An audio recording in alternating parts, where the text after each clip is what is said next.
Dans le monde du braquage, c'est comme partout. Il y a des génies du crime, ceux qui ont mis leur redoutable intelligence au service du mal, et il y a ceux qui n'ont pas inventé le bidon de 2 litres, ceux qui d'évidence n'étaient pas taillés pour ça. C'est à cette brochette de champions qu'on va s'intéresser aujourd'hui. Petite sélection des braqueurs les plus cons que les rubriques faits divers nous ont dénichés.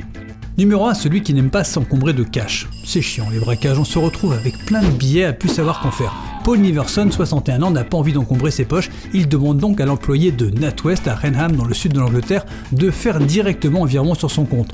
Pour cela, il sort un couteau et donne son rib au mec au guichet qui a dû se dire qu'il était tombé sur un vrai champion. Face à cet échec, Paul tentera sa chance dans une agence HSBC sans mettre plus loin avec le même mode opératoire avant d'être cueilli par la police. Numéro 2, celui qui mise sur plusieurs tableaux. C'est le cas du dénommé Demetrius Robinson. En attendant que les clients d'une épicerie à Athènes, Géorgie se barrent pour effectuer un braquage armé d'un couteau, Demetrius ne trouve rien de mieux à faire que remplir un formulaire d'embauche. Il y laisse son nom, son téléphone et une adresse bidon pour donner un peu de fil à retordre aux enquêteurs. Spoiler, ça n'a pas marché, il s'est fait gauler tout de suite et il n'a pas été embauché non plus.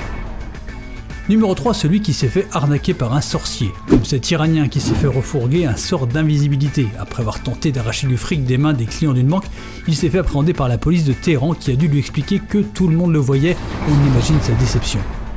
Numéro 4, celui qui a un vrai problème avec l'anonymat. Certes, John David Martinez, 68 ans, ne serait de toute façon pas allé bien loin avec les 20 000 $ piqués dans une banque du Colorado, puisqu'il a tenté de fuir avec sa bagnole personnelle, dûment enregistrée à son permis de conduire.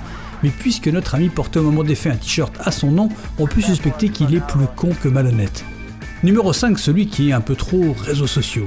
John E. Morgan, un jeune homme de Pataskala dans l'Ohio, s'est positionné en 2015 pour la palme du braqueur le plus abruti de l'histoire. Dans un premier temps, il fait tout bien, la petite note pour informer l'employé de banque que c'était un casse, le fric dans le sac et ciao. Sauf qu'une fois l'affaire terminée, John n'a pas résisté à l'envie de poster des selfies le mettant en scène avec le magot. Les policiers n'ont qu'à eu le cueillir chez lui, bravo champion. Numéro 6, celui qui prévient de son arrivée. Albert Bailey n'aime pas attendre, du coup, il a décidé de passer commande à People's United Bank de Bridgeport, Connecticut. 10 minutes avant d'arriver, il exige qu'un sac de fric soit déposé sur le sol de la banque pour éviter toute embrouille. Les 10 minutes passent, Bailey arrive pour récupérer son dû, prend ses billets et surprise, la police l'attendait. Quelle coïncidence, vraiment la faute à pas de chance.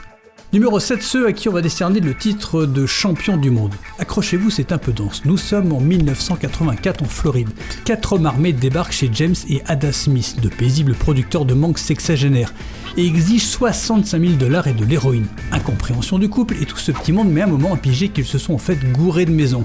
Dans la panique, nos champions chourent quelques trucs, dont un ouvre-boîte pensant que c'est un téléphone et filent en vitesse, laissant tomber une bague qu'ils avaient pourtant mis du temps à enlever du doigt de Madame Smith avec du savon.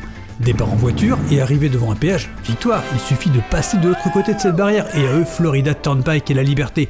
Sauf qu'en fait cette barrière est celle d'un camp militaire où évidemment il ne faudra pas 5 minutes pour les choper. S'il n'y a pas eu de film sur ces génies, il faut s'empresser de le tourner.